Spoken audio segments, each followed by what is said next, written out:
ఇప్పుడే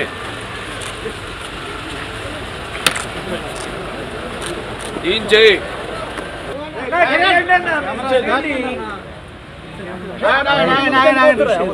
అజయ్ ఎవరు మధ్యన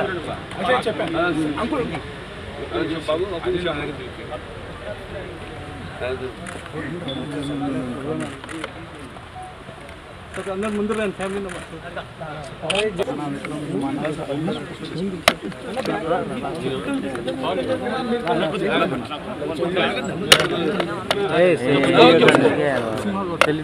దిగకండి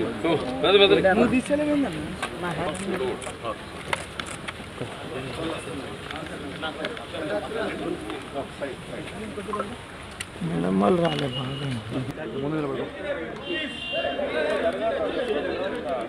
బాగా కొంచెం వెనకరండి బ్రదర్స్. హలో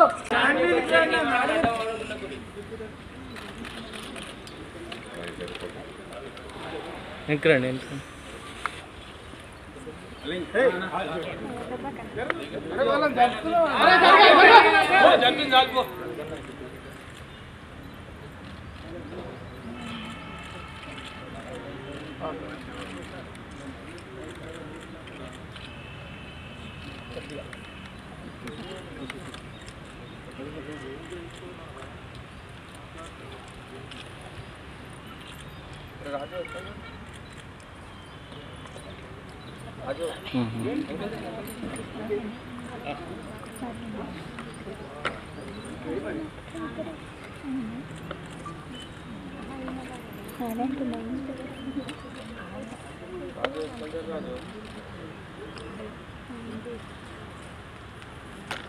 అమ్మా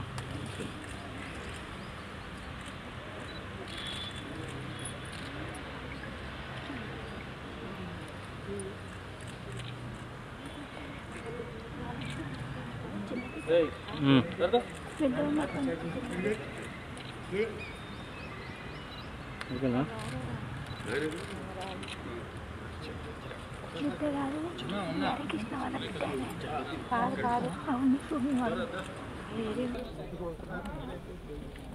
సార్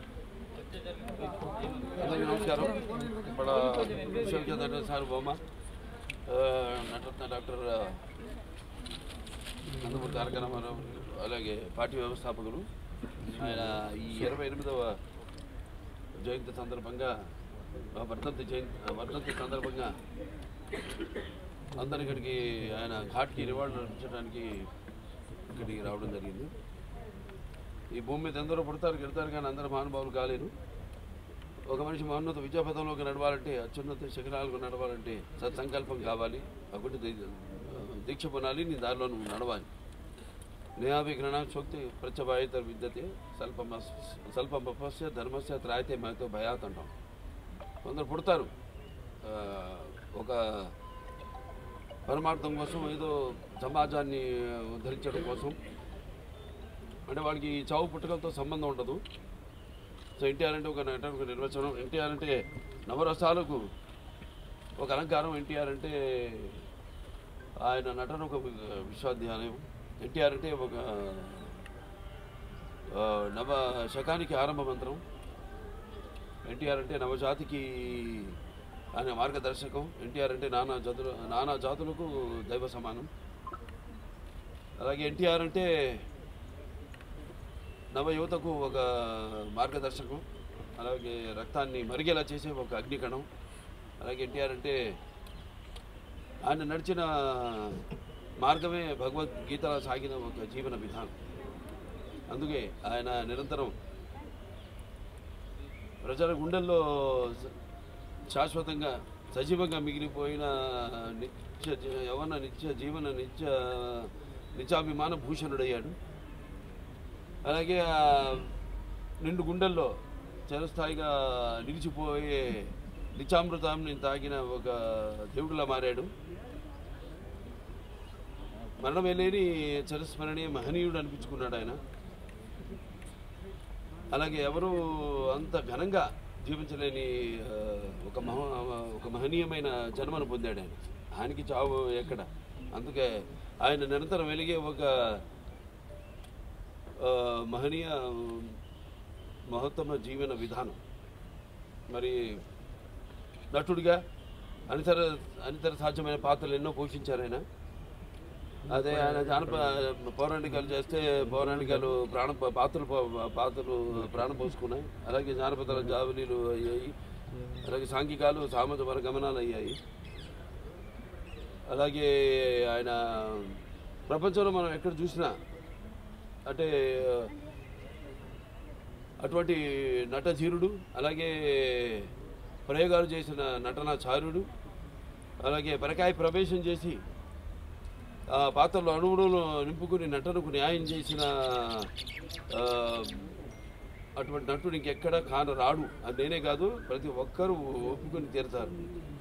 అలాగే ఆయన కేవలం సినిమాలే కాదు, ప్రతి తెలుగు బిడ్డ, ప్రతి తెలుగు మట్టి గడ్డ, నేను తెలుగువాడిని అని సగర్భంగా చెప్పుకునే ఒక దమ్ము, ధైర్యం, ఒక తెగువ, ఆత్మవిశ్వాసానికి పదును పెట్టి సానబెట్టి బయటికి లాక్కొచ్చి చెప్పించిన తెలుగు తేజం నందమూరి తారక రామారావు.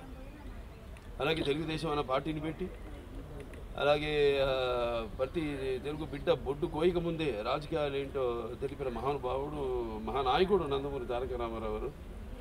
అంతవరకు మరి ఆయన రాజకీయాలు రాకముందు వరకు చాలామందికి రాజకీయాల మీద పెద్ద ఆసక్తి ఉండేది కాదు. అలాగే అసలు కొంతమందికి అయితే రాజకీయాలు అంటే ఏంటో తెలియదు. అటువంటిది ఆయన ఒక ప్రజల్లో మన ఒక అవగాహనను తీసుకొచ్చి ఆయన పొలిటికల్ హీరో కూడా అనిపించుకున్నాడు నందమూరి తారక రామారావు.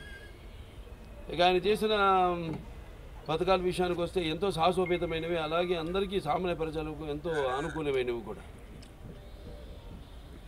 తర్వాత ఆయన ప్రవేశపెట్టిన రాజకీయాలు రాకముందు, రాజకీయాలు వచ్చాక ఆయన ప్రవేశపెట్టిన ఈ పథకాలు, అమలు చేసిన పథకాలు ఇప్పటికీ ఎందరో వాటిని ప్రవేశపెట్టి అమలు చేస్తున్నారు. అందుకే ఆయన పేదవాడి ఆకలి తెచ్చిన నాన్న ఆయనే. అలాగే జనం యొక్క భవిష్యత్తు చూపించిన నాన్న ఆయనే. అలాగే ఆయనకు తోడుగా ఉన్న ఆడపడుచులందరూ కూడా ఆర్థిక స్వాతంత్రాన్ని ఇచ్చిన ఒక అన్న కూడా అయ్యాడు ఆయన. మరి ఆయన ప్రవేశపెట్టిన పథకాలు ఈరోజు మొత్తం భారతదేశంలో అన్ని రాష్ట్రాల్లో కూడా వాటిని అమలు చేశారంటే మరి కిలో బియ్యం 2 రూపాయలకి అయితేనేమి, లేకపోతే మహిళలకు ఆస్తిలో సమాన హక్కు అయితేనేమి, అలాగే రైతులకు 50 రూపాయలకి హార్స్ పవర్ యూనిట్ పవర్ ఇవ్వటం అయితేనేమి, భూమి శిస్తు రద్దు చేయడం అయితేనేమి, అలాగే ఈ యొక్క చేనేత కార్మికులు ఈ యొక్క చేయూతనడం ఏంటి, చేనేత వస్త్రాలు వాటి ద్వారా, అలాగే పక్కా ఇళ్ళ నిర్మాణం అయితేనేమి, కాంక్రీట్ స్లాబులతో ఇళ్ళ నిర్మాణం అయితేనేమి, అలాగే విప్లవాత్మక సామాజిక మార్పులు ఎన్నో తీసుకొచ్చారు. దాంట్లో ముఖ్యమైనది తెలంగాణలో పటేల్ పటవారీ వ్యవస్థను రద్దు చేయడం, అలాగే ఈ మాండలిక వ్యవస్థను స్థాపించడం. అప్పటికి 330 తాలూకాలు, అవి 1104 మండలాలుగా చేసి ప్రజల వద్దకు పాలన తీసుకెళ్ళేటట్టు ఆయన మండలాల వ్యవస్థను స్థాపించడం. అలాగే ఈ సహకార వ్యవస్థ ద్వారా సింగిల్ విండో సిస్టమ్, రైతులందరూ కూడా కావాల్సినవన్నీ కూడా ఒకే చోట లభించేటట్టు. అలాగే తెలుగు గ్రామీణ క్రాంతి పథకం కింద ఈ గ్రామాల యొక్క సర్వతోముఖ అభివృద్ధికి అయితేనేమి, అలాగే మొట్టమొదటి మహిళా విశ్వవిద్యాలయం అయితేనేమి, లేకపోతే ఈ ఎన్టీఆర్ ఆరోగ్య వైద్య విశ్వవిద్యాలయం అయితేనేమి, లేకపోతే అలాగే గురుకుల విద్యా విధానం అయితేనేమి, ఆశ్రమ పాఠశాలలు అయితేనేమి, ఈ యొక్క సంక్షేమ హాస్టల్స్ అయితేనేమి, అలాగే క్యాపిటేషన్ ఫీజు రద్దు చేయడం, పేదల వద్దకు చదువును తీసుకురావడం, ఉన్నతమైన చదువును తీసుకురావడం, అలాగే జోగిని వ్యవస్థల దేవదాసి వ్యవస్థలు రద్దు చేయడం అయితేనేమి, అలాగే హైదరాబాద్కి నాగార్జున సాగర్ ద్వారా నీళ్లు ఇవ్వడం అయితేనేమి, అలాగే శ్రీరామ్ సాగర్, నిజాం సాగర్ వాటి అభివృద్ధి, అలాగే తెలుగు గంగా హంద్రి నివాస సమంతి అయితేనేమి, గాలిరు నగరి అయితేనేమి, దాని తర్వాత మండల దీని ద్వారా ఆయన ఫ్రంట్ చైర్మన్గా ఉన్నప్పుడు సుమారుగా ఒక ఎన్నో వేల లక్షల మంది రైతులకు దేశవ్యాప్తంగా 11,000 లక్షల మందికి ఆయన ఆనాడు ఈ భూమి శిస్తు రద్దు చేయడం జరిగింది. మాండలిక వ్యవస్థ ఈ యొక్క ద్వారా ఆయన మాండలిక సిఫార్సుల్ని అమలు జరిపించడం జరిగింది. ఇలాగ సర్కారీ దీని కమిషన్ ద్వారా ఈ యొక్క రాష్ట్ర కేంద్రాల మధ్య వాళ్ళు యొక్క అనుబంధాన్ని పెంచే విధంగా ఒక రాష్ట్రం కేంద్రంలో ఉన్న ప్రభుత్వం ద్వారా వాళ్ళ అవసరాలను ఆ కేంద్ర ప్రభుత్వం తీర్చేలా ఇంకా ఎన్నెన్నో అభివృద్ధి కార్యక్రమాలు, అలాగే ఎన్నో ఆయన ఈ యొక్క అమలు చేయడం జరిగింది అన్ని వర్గాల ప్రజలకు. ఇలా చెప్పుకుంటూ పోతే మరి అటువంటిది ఆ మహానుభావుడు ఆయన చేసిన సేవలు మనకు తెలిసింది. స్వతంత్రం ఒక పోరాటం, మనం విన్నది కానీ చదివింది కానీ పుస్తకాలు, మన గళ్ళారా చూసిన మొదటి ఒక యుద్ధం ప్రజల కోసం ఆయన అని త్యజించి ఆయన చేసిన సేవలు మరువనానివి. ప్రతి తెలుగు వాళ్ళు ఇవాళ ఆయన ఇక్కడ తెలంగాణ, అక్కడ ఆంధ్రాలో ఆయన ఈ యొక్క వర్ధంతిని పురస్కరించుకొని ఆయనకు ఘన నివాళులు అర్పించుకుంటున్నారు అందరూ. తెలుగుదేశం పార్టీ కార్యకర్తలందరూ కూడా ఆయన ఆనాడు మరి ఎంతోమందిని విద్యావంతుల్ని రాజకీయాల్లోకి తీసుకురావడం జరిగింది. గ్రాడ్యుయేట్స్ అయితేనేమి, పోస్ట్ గ్రాడ్యుయేట్స్ అయితేనేమి, లాయర్లు అయితేనేమి, డాక్టర్లు అయితేనేమి, వివిధ వృత్తుల్లో ఉన్న వారిని తీసుకొచ్చి యువతకు ఆయన ఎంతో ప్రోత్సాహం ఇచ్చి ఆనాడు మరి తెలుగుదేశం పార్టీకి బాసటగా ఉండి ఆనాడు 82లో పార్టీ స్థాపించినప్పుడు అదే విధి విధానంలో మంత కూడా నడుచుకుంటూ ఆయన చూపించిన బాటలోనే కొంత కార్యకర్తలు అందరూ కూడా నడుచుకుంటూ ముందు తెలుగుదేశానికి ఇంకా భవిష్యత్తులో పునర్వైభవం తీసుకురావడానికి అందరం శ్రమిస్తామని ఆయనకు ఘన నివాళి అర్పించుకుంటూ నేను సెలవు తీసుకుంటాను. जोहार इंडिया, जोहार इंडिया, जोहार इंडिया। जब तक सूरज चांद रहेगा, जब तक सूरज चांद रहेगा, ముందుగా అందరికీ కుటుంబ శ్రేయభిలాషులకు నందమూరి వంశ అభిమానులకు, ముఖ్యంగా స్వర్గీయ నందమూరి తారక రామారావు వీరి అభిమానులకు, తెలుగుబడి పార్టీ కార్యకర్తలకు, యావత్ తెలుగు ప్రజానికి అందరికీ నమస్కారం. తెలుగు జాతి మనది, ఎందుకు వెలుగు జాతి మనది, ప్రాంతాలు వేరైన మనందరం ఒకటేనన్న మన విశ్వవిఖ్యాత నటసార్వభౌముడు పద్మశ్రీ నటరత్న కళాప్రపూర్ణ స్వర్గీయ నందమూరి తారక రామారావు గారు 28వ వర్ధంతి నేడు. వారి సందర్భంగా మీ అందరు కుటుంబ సభ్యులందరూ అందరూ మా కుటుంబ సేవలు సమేతంగా మనందరికీ నివాళులు అర్పించడానికి వచ్చాము. మన ఆశీస్సు తీసుకుంది. మరి వారి గురించి అన్నయ్య చెప్పారు, ఎంత చెప్పినా వారిని తక్కువ సమయం సేవలు యుగం చాలు, జన్మ సరిపోదు. ఆయన ఒక కథానాయకుడుగా ఎన్నో చరిత్రాత్మక చిత్రాలు తీశాడు. ఆయన ఎవరు చేయనని పాత్రలు 42 నిజమైన పాత్ర పోషించాడు. ఆయన ట్రూ క్యారెక్టర్స్ పోషించాడు. ఆయన 42 పాత్ర పోషించిన ఆయన అగ్రస్థానం ఉండగా ఎంతో తెలిసిన విషయం 1982లో అగ్రస్థానం ఉండగా ఒక నటుడుగా మళ్ళీ జనంగా చేయాలని, సేవలు అందించాలని నిర్ణయం తీసుకుని బడుగు బలహీన వర్గాలు కానివ్వండి, పేద ప్రజలు కానివ్వండి, ముఖ్యం మన తెలుగు జాతి ఆత్మగౌరవాన్ని కాపాడి మళ్ళీ మన తెలుగుడికి గుర్తుకు తీసుకురావని ఆయన ఒక తెలుగుదేశం పార్టీ పెట్టాడు. ఆయన పెట్టి మీ అంత తెలిసిన విషయం. ఆయన ఎన్నో సేవలు అందించాడు ఆయన ప్రజలకు. ఎన్నో సంక్షేమ పథకాలు ఆయన సంక్షేమ పథకాలకి మూల కారకుడు కథానాయకుడు మన అన్న స్వర్గీయ నందమూరి తారక రామారావు.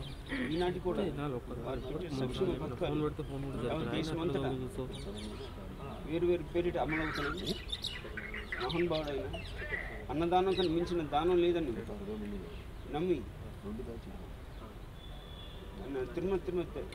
తిరుపతి దేవస్థానం పై కొండపైన 1985లో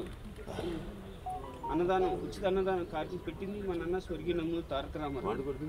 ఇవాళ కూడా కోట్లాది ప్రజలు అన్నదానం స్వీకరించి ఆస్వాదించి వాళ్ళ ఆశీస్సులు పొందుతున్నాం మనందరం. మరి తెలుగు జాతి ఆత్మగౌరవం కాపాడిన గొప్ప మహానాయకుడు ఆయన. ఎన్ని యుగాలు గడిచిన, ఎన్ని తరాలు మారిన నిలిచిపోతున్న ఘన చరిత్ర. యుగాలుగా మరి వారి బిడ్డగా నేను జన్మించాం చాలా దృష్టిని భావిస్తూ నేను సెలవు తీసుకున్నాను. ఓకేనా? Okay sir.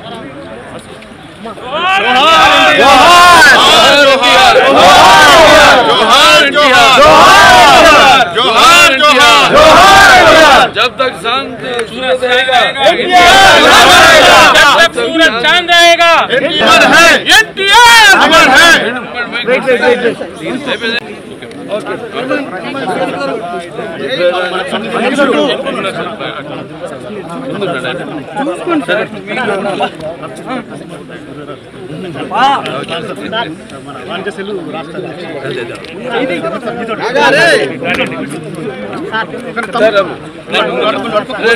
ఫోటో తీయండి.